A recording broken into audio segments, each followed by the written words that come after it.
할렐루야. 반갑습니다. 오늘 날씨가 참 좋습니다. 어떻게 보면 놀러 가기 너무 좋은 날이에요. 예? 이런 날 이렇게 예배당에 앉아서 예배를 드리는 여러분들은 어떤 사람들일까? 믿음의 사람이지요. 영생 얻은 분들이지요. 천국 갈 분들이지요. 할렐루야. 예수님께서 가르쳐 주신 주기도문에 가장 많이 나오는 단어가 있습니다. 뭐죠? 뭐예요? 한국 사람들이 많이 사용하는 단어.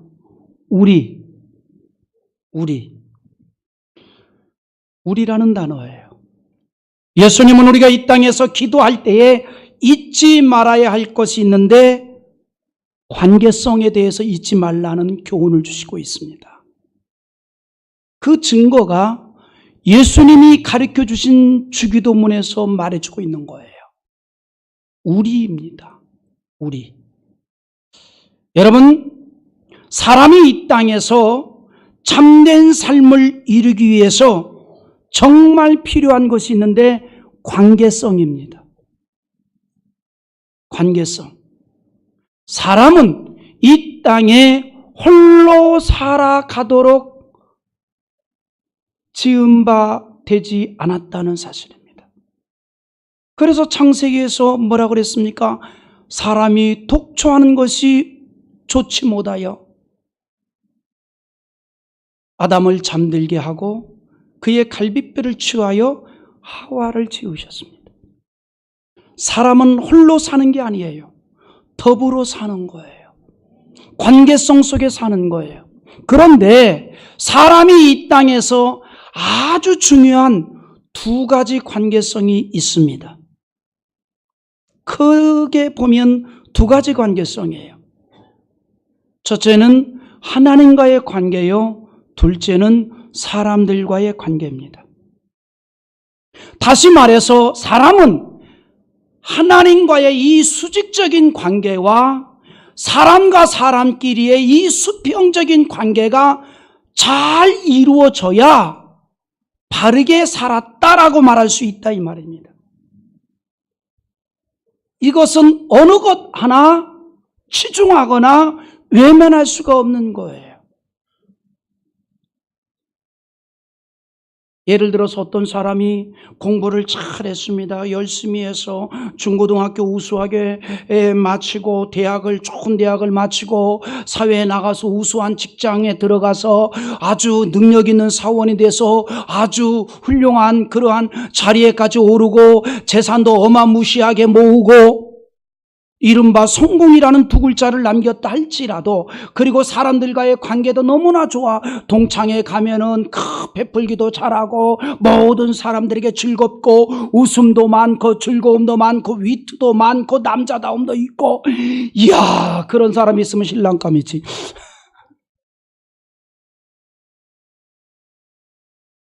그렇다 할지라도 그가 수직적인 관계인 하나님과의 관계가 형성되지 않았다면 그는 절반의 인생을 산 거예요. 신체로 말하는 온전한 신체가 아닙니다. 반신불수입니다. 그는 부러움의 대상이 아니라 불쌍의 대상이에요. 불쌍의 대상이에요. 부러움의 대상이 아닙니다. 불쌍의 대상이에요. 반대로 어떤 사람은 믿음이 너무나 좋습니다. 사도 바울보다도 좋습니다. 어떤 제자들보다도 뛰어납니다. 신앙생활 너무나 잘합니다. 그런데 사람들과의 관계는 전혀 이루어지지 않고 있습니다. 이 역시 반신불수입니다. 성경은 하나님과의 수직적인 관계가 잘 이루어져야 하고, 그래서 아름다운 신앙생활을 이룰 수 있어야 하고, 사람들과의 관계도 잘 이루어야만이 그게 참된 삶이라고 말하는 것입니다. 그래서 우리 사람은 어느 한편, 즉 하나님과의 관계만 치중하거나 혹은 사람과의 관계만 치중해서는 안 된다는 사실입니다. 우리는 이 두 가지 관계를 모두 잘 이루어 가야 합니다. 우리는 이 세상에 살아가는 동안에 하나님과 사람들과의 원만한 관계를 잘 이루면서 살아야 한다는 사실입니다. 여러분, 그러기 위해서 뭐가 필요할까요? 어떤 게 필요할까요? 사랑입니다.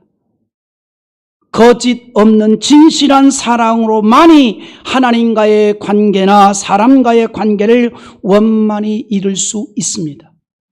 왜 그럽니까? 사랑은 진실이기 때문입니다. 진짜 사랑은 진실입니다. 하나님과의 관계가 진실하게 이루어져야 되고 사람과의 관계가 진실하게 이루어져야 합니다. 때문에 예수님께서 마태복음 23장 37절에서 40절에 이렇게 말씀하는데, 구절이 길기 때문에 제가 읽지 않고 여러분과 같이 읽기를 원합니다. 한번 읽어보겠습니다. 띄워주세요. 일부 예배 때는요, 어떤 분이 영상을 띄우는지 모르지만 탁탁 올라와요.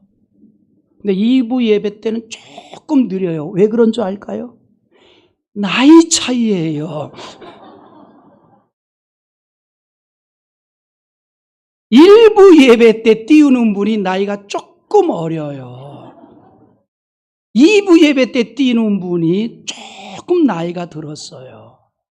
이게 나이 차이예요. 이게 오니언 햇살도요, 달라요. 쌍둥이도 나이 차이가 난다잖아요. 네, 그렇습니다. 올라와서 띄워주세요. 띄워주세요. 마태복음 22장 37절 올려주세요. 올려주세요.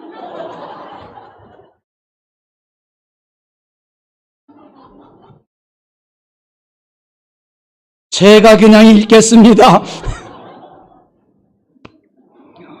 이제 이게 나이 차이예요. 한번 읽어보십시다. 시작. 예수께서 이르시되 내 마음을 다하고 목숨을 다하고 뜻을 다하여 주 너의 하나님을 사랑하라 하였으니 이것이 크고 첫째 되는 계명이요 둘째도 그와 같으니 내 이웃을 내 자신같이 사랑하라 하였으니 40절이요. 이 두 계명이 온 율법과 선지자의 강령이니라. 아멘. 주님, 방송실에 있는 팀장님 젊게 해주시옵소서. 한 살만 젊으면 됩니다. 우리는 하나님의 사랑과 이웃을 사랑하면서 사는 인생이에요. 그런데 이웃사랑의 제일 기본이 뭔지 알아요? 부모 공경입니다. 우리가 남 모르는 사람을 사랑하고 존경하기 전에 우리가 세상에 태어날 때 제일 먼저 만나게 된 이웃인 부모를 사랑하고 존경할 수 있어야 합니다. 여러분, 부모와의 관계는요, 모든 관계의 시작이에요. 부모와 정당한 관계를 맺지 못하고 하나님과의 정당한 관계를 맺기가 어렵습니다. 보이는 부모를 공경할 때 보이지 않는 하나님도 공경할 수 있기 때문에.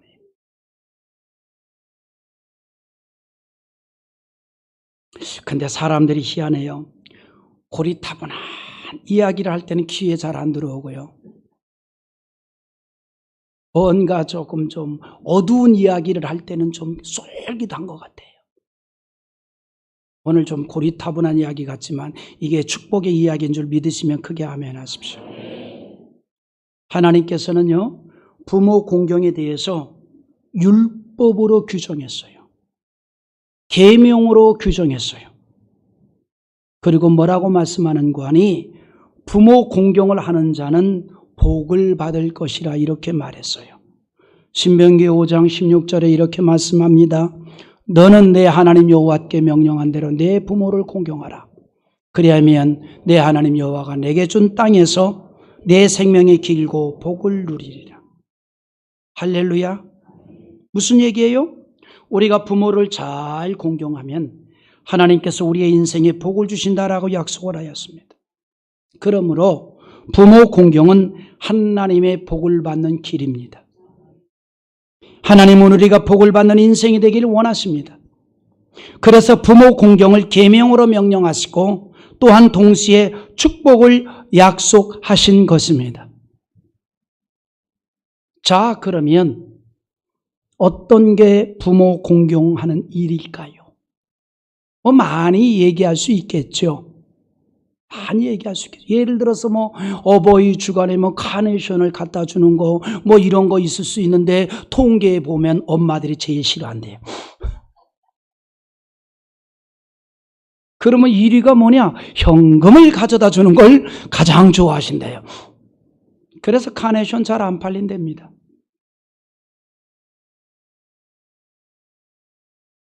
제가 우리 어르신들 대변해 드렸죠? 자, 오늘 부모 공경이 뭘까? 본문의 말씀을 통해서 몇 가지만 생각해 봅시다. 부모 공경을 위해서 가장 먼저 필요한 게 뭘까요? 마음가짐이에요. 마음가짐. 존경심과 경외하는 마음입니다. 그리고 그런 마음을 가지고 부모의 말씀을 듣는 거예요. 마음의 자세가 중요한 거예요.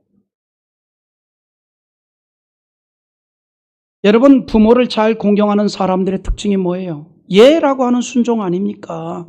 22절 한번 읽어보십시다. 시작. 너를 낳은 아비에게 청종하고 내 늙은 어미를 경히 여기지 말지니라. 할렐루야. 여러분, 오늘 본문에 청종하라 그랬어요. 청종하고 그랬는데 이 말이 무슨 뜻인가요? 잘 들으라 이 말이에요.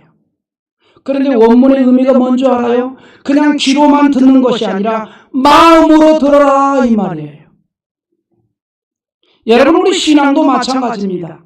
우리가 하나님의 말씀을 귀로만 들어가지고는 그 말씀을 내 것으로 삼을 수가 없어요. 무엇으로 들어야 합니까? 마음으로 들어야 돼요. 마음으로 받아야 돼요. 하나님의 말씀을 귀로 듣는 거 아닙니다. 하나님의 말씀은 마음으로 들어야 돼요. 가슴으로 들을 때에 그 말씀을 가슴에 새길 수 있고 그 말씀에 순종할 수가 있는 거예요. 성경은 부모의 말씀을 그렇게 받으라는 거예요. 귀로만 건성건성 듣지 말고 가슴으로 받으라는 거예요. 청종하라는 말이 그런 의미입니다. 가슴으로 받으라 이 말이에요. 여러분, 성경에 이런 말씀을 합니다. 우리가 하나님께 속한 자들 아닙니까? 그런데 하나님께 속한 하나님의 자녀들의 특징이 뭐예요? 하나님의 말씀을 듣는 거예요. 그러나 반대로 하나님께 속하지 아니하는 불신자는 하나님의 말씀을 듣지도 아니하고 당연히 따르지도 않습니다. 그래서 요한복음 8장 47절에서 이렇게 말해주고 있습니다. 한번 읽어보겠습니다. 하나님께 속한 자는 하나님의 말씀을 듣나니 너희가 듣지 아니함은 하나님께 속하지 아니하였음이로다. 할렐루야. 하나님께 속한 자의 특징은 하나님의 말씀을 듣는다 그랬습니다. 그러나 반대로 너희가 듣지 아니함은 하나님께 속하지 아니하였음이라 그랬어요. 우리가 하나님께 속했습니다.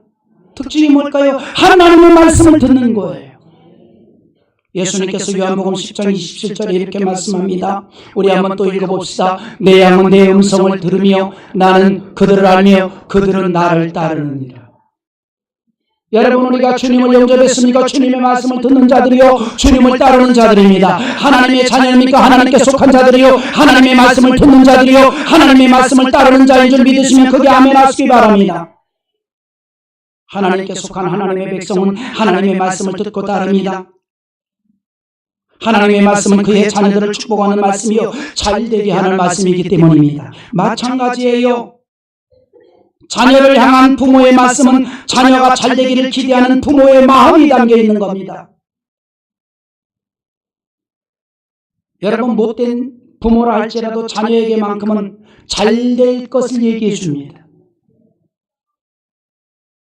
자녀에게만큼은 복 받을 것을 얘기해 주는 법이에요. 그러므로 자녀에 대한 사랑을 가지고 계시는 부모를 믿는 자녀라면 부모의 말씀을 들어야 합니다. 당연한 일이에요. 그런데 부모의 말씀을 잘 듣기 위해서 우리의 마음에 필요한 게 뭐냐? 존경심과 경외심이 있어야 한다는 사실입니다. 여러분, 부모가 나를 낳고 길러준 것만 해도 존경의 대상 아닙니까? 나를 길러준 것만 해도 존경의 대상이에요. 세상에 누가 나를 이렇게 길러주겠어요? 그것만큼은 해도 존경의 대상인 줄 믿습니다. 내가 이런 거 강조하는 거 보면 나이가 좀 먹은 것 같아요. 설교 듣는 성도들 그럴 거예요. 목사님 나이가 드셨어.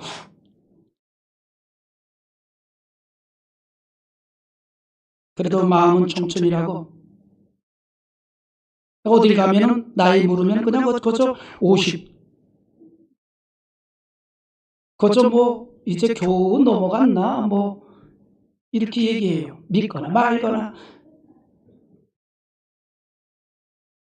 여러분, 사회가 타락하는 정조 증세가 있어요. 이 사회가 타락하는 정조 증세가 여러 가지가 있습니다. 그 중에 한 가지가 뭔지 알아요? 사람들이 불효를 하면 사회가 타락하는 정조 증세입니다. 그게 사회가 타락하는 정조 증세예요. 사람들이 부모의 은혜를 잃어가고 그러므로 인해서 부모에 대한 존경심과 경외심이 사라지며 불효하기 시작하면 그 사회가 타락하는 징조입니다.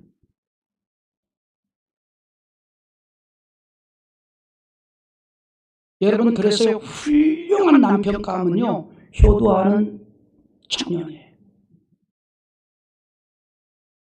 효도하는 청년은 가정적일 수 있어요. 괜찮아요. 또 어떤 성도는 이 얘기 듣고 우리 남편 너무 효도해서 병이야. 그 효도하는 자녀는 훌륭한 남편감이에요. 여러분, 자녀가 부모를 공경하는 것은 하나님께서 제정하신 섭리에 순복하는 일이에요. 우리가 부모를 공경하면서 계속해서 위의 조상을 찾아 공경하게 되고 그리고 마지막으로는 가장 위에 계신 하나님을 경배하는 거예요. 그러므로 로마서 13장 1절에 각 사람은 위에 있는 권세들에게 복종하라. 권세는 하나님으로부터 나지 않음이 없나니 모든 권세는 다 하나님께서 정하신 바라 그랬습니다. 우리가 부모를 공경하는 것은 간접으로 하나님을 공경하는 것이 되며 섭리에 순종하는 일입니다. 하지만 부모를 공경치 못한다면 이는 하나님을 공경치 못하는 일이 되는 거예요. 그래서 성경은 부모를 공경하는 일에 대해서 매우 강경하게 강조하고 있어요. 여러분, 구약 성경 읽어보면요, 놀랄만한 말씀을 하고 있습니다. 구약의 율법은 자식이 부모에 대해서 반항을 하고 불경한 행동을 하는 것에 대해서 얼마나 강력하게 말하고 있는지 압니까? 한번 읽어보십시다. 출애굽기 21장 5절에 이렇게 말합니다. 읽어보시기 바랍니다. 자기 아버지나 어머니를 치는 자는 반드시 죽일지니라. 그리고 17절에 가서 뭐라 그래요? 또 읽어보세요. 자기의 아버지나 어머니를 저주하는 자는 반드시 죽일지니라 그래요. 저주가 뭐예요? 욕하는 자입니다. 그래서 정말 구약에서는 부모에 대해서 불경한 자는 집단으로 돌을 들어 처형을 시켰어요. 구약시대의 부모에 대한 규례가 얼마나 엄하였는가를 말해주고 있습니다. 왜 이처럼 부모에 대한 자녀들의 행동에 대해서 엄하게 말씀하였을까요? 앞서 말씀드린 대로 부모와 자녀의 관계는 모든 인간관계의 출발이요 기초가 되기 때문입니다. 그리고 부모를 공경하는 것은 예절과 도덕의 초석이 되기 때문입니다. 저는요, 우리나라 인사법이 참 성경적이라고 생각해요. 여러분, 우리야 우방 국가인 미국의 인사법이 뭡니까? 애어른 할 것 없이 하이, 고개 뻣뻣이 쳐들고 하이. 예? 근데 우리 인사법은 순종이에요. 몸으로 보이는 겁니다. 안녕하세요. 그런데 이거보다 더 귀한 순종이 있습니다. 우리는 명절 때 어떻게 합니까? 뭐예요? 큰절 하잖아요. 큰절.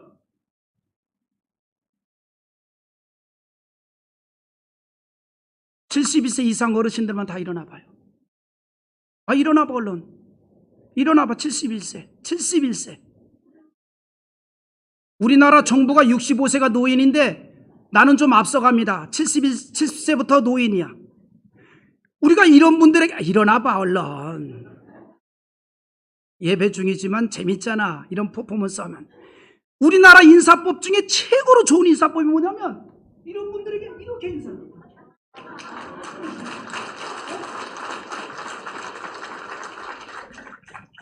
건강하시기 바랍니다. 앉으세요. 이게 얼마나 순종적인 모습이에요. 근데 미국의 인사법은 뭐예요? 하이, 고개 뻣뻣이 쳐들고. 얼마나 순종적이에요. 멋있잖아요.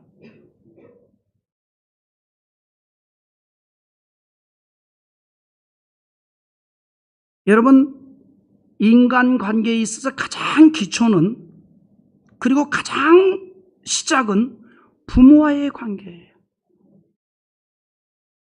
그리고 부모 공경은 예절과 도덕의 초석입니다.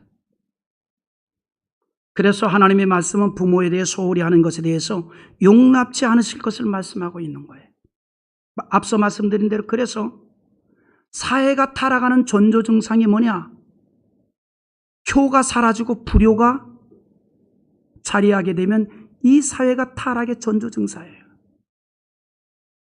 어린 시절부터, 가정에서부터 순종을 배워야 합니다. 그걸 배워보지 못한 사람은 장성한 다음 사회에서도 순종을 잊어버리는 거예요.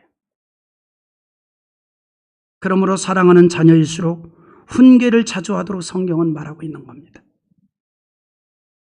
그리고 훈계에 대한 태도에 대해서 말하기를 잠언 12장 1절에 이렇게 말합니다. 한번 읽어보겠습니다.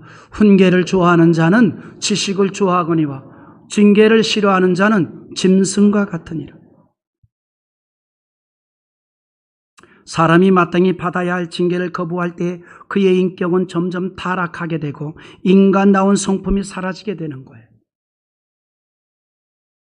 여러분, 아주 무서운 얘기예요. 훈계를 좋아하는 자는 지식을 좋아하거니와 징계를 싫어하는 자는 짐승과 같다 그랬어요. 여러분, 짐승은요 본능으로 살아갑니다. 교육을 안 받아도 살아가요.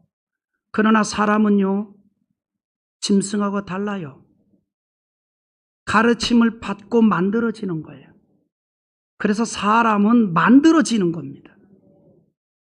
사람은 태어나는 게 아니에요. 만들어지는 거예요. 그러나 사람이 그러한 가르침과 훈계를 거부하면 짐승과 같다는 겁니다. 사람은 본능으로 사는 자들이 아니에요. 본능으로 사는 건 짐승입니다. 그냥 배고프면 먹을 거 잡고 배부르면 포 자고 교육을 안 받아도 짐승은 살아가요. 여러분 집에 강아지들 키워본 분들 있죠? 뭐 강아지에게 무슨 뭐 밥 주고 물 줄 때 무슨 교육이 필요합니까? 밥 주면 와서 먹어요. 그러나 어린아이 때부터 숟가락 잡는 법 가르치고 젓가락 잡는 거 가르치고 밥상 예절 가르치고 그래서 만들어지는 거예요. 그래서 여러분 훈계를 좋아하는 자는 지식을 좋아하거니와 징계를 싫어하는 자는 짐승과 같다고 말하는 겁니다. 사람이 마땅히 받아야 될 가르침과 징계를 거부할 때에 그의 인격이 타락하게 되는 겁니다. 인간다운 성품이 사라지는 거예요. 그래서 징계를 달게 받는 것이야말로 지혜라 이 말입니다. 그러므로 잠언 13장 1절에 이렇게 말합니다. 한번 읽어보십시다. 시작. 지혜로운 아들은 아비의 훈계를 들으나 거만한 자는 꾸지람을 즐겨 듣지 아니하느니라. 거만한 게 뭐예요? 다른 말로 교만한 거예요. 우리 서민들이 즐겨 쓰는 말로 싸가지 없다 이 말이에요. 여러분 교만하다는 말이 싸가지 없다는 말이고 그 말이 거만하다는 거예요. 그러니까 훈계를 듣지 않습니다. 성경에 뭐라 그런 줄 압니까? 어떤 죄인이라 할지라도 주께서 다 받아준다 그랬어요. 너희의 모든 죄를 다 신문처럼 한다 그랬어요. 그러나 교만한 자는 물리친다 그랬습니다. 거만한 자는 물리친다 그랬습니다.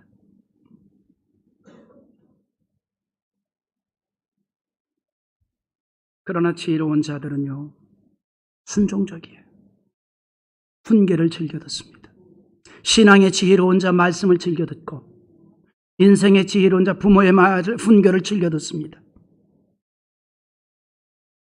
물론 우리가 순종하되 하나님의 말씀의 법도를 따라 주 안에서 순종해야 될 줄 압니다. 우리가 부모의 말씀이라면 무엇이든지 다 순종하고 공경해야 되지요. 그러나 물론 신앙을 상실케 하도록 종용하는 것까지 순종하라는 것은 아닙니다. 신앙을 지키면서 순종하라는 것이죠. 때문에 에베소서 6장 1절에 이렇게 말합니다. 또 읽어보시겠습니다. 자녀들아 주 안에서 너의 부모에게 순종하라. 이것이 옳으니라. 할렐루야. 주 안에서 순종하는 일이 결코 쉬운 일이 아니지요. 때론 수고도 있고 고통도 있습니다. 하지만 이 일이 내가 져야 할 십자가라면 당연히 짊어져야 합니다. 그러나 하나님의 뜻과 상반되지 않을 경우에는 모든 일에 순종할 수 있어야 합니다. 그것이 부모 공경이기 때문입니다. 여러분, 다음으로 부모 공경이 뭘까요?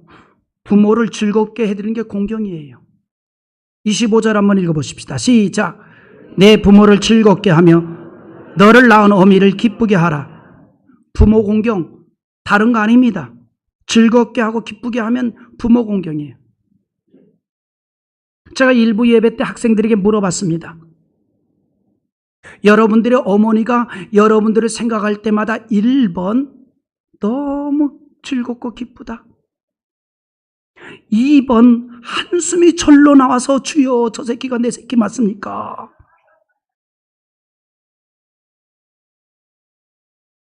우리 성도들은 모두가 다 1번인 줄 믿습니다.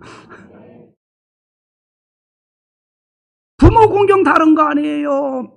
부모가 자식을 바라볼 때에 한숨이 아니라 기쁨이 나오고 즐거움이 되어야 된다.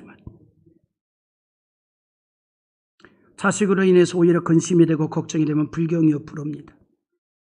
효도, 공경 즐겁게 해드리는 거예요. 기쁘게 해드리는 거예요. 특별히 신앙적인 부모에게 최고의 공경이 뭘까요? 자식이 신앙으로 사는 겁니다. 오직 하나님의 말씀으로 살고 하나님의 영광을 위해서 사는 인생이 되는 겁니다. 부모를 공경하는 사람은 부모가 자식으로 인해서 한숨이 아니라 웃음이 나오게 하는 인생을 사는 사람입니다. 우리가 하나님을 기쁘시게 하는 것은 믿음입니다. 그런데 부모를 기쁘게 하는 것은 공경하는 겁니다. 그리고 성경은 에베소서 6장 2절과 3절에서 부모를 공경하는 인생을 살 때에 그 인생이 복을 받을 것을 말합니다. 성경의 약속이에요. 읽어보겠습니다. 시작. 내 아버지 어머니를 공경하라.